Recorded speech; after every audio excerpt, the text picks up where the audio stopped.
जागू जागू यो हे किसान, मेहनत करी के दिखाओ यो हो। जागो जागो यो है किसान, मेहनत करी के दिखाओ यो हो। कर खेती हो रोप धान, कर खेती हो रोप धान, और के तारीख के पैसा यो बड़ लगता काम, के तारीख के पैसा यो बड़ लगता काम। हार उठाओ यो ले हो कोदा, मेहनत करी के दिखाओ यो हो। जागो जागो यो, जागो जागो यो है किसान, मेहनत करी के दिखाओ यो हो।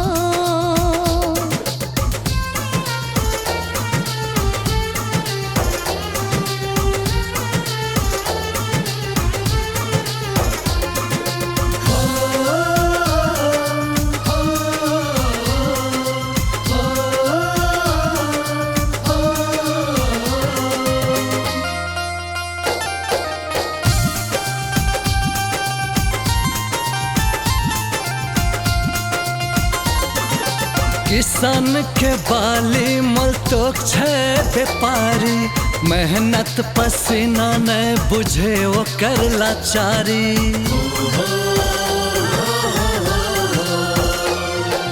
किसान के बाली मोल तोक छे व्यापारी, मेहनत पसीना नहीं बुझे वो कर लाचारी। दुनिया छे अड़लायो माटी में भर परला, दुनिया छे अड़ला यो माटी में भर परला, मेहनत करे के दिखाओ यो।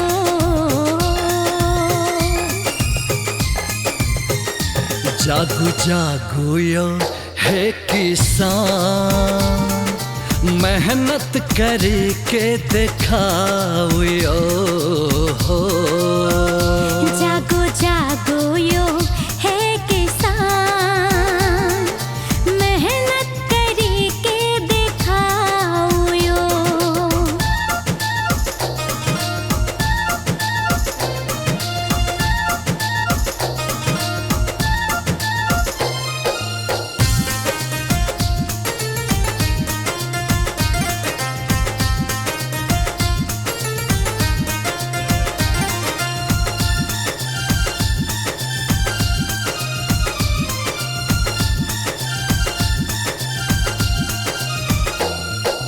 किसान के धोती और नेता के कोट, किसान के हित में बनाओ नया सोच।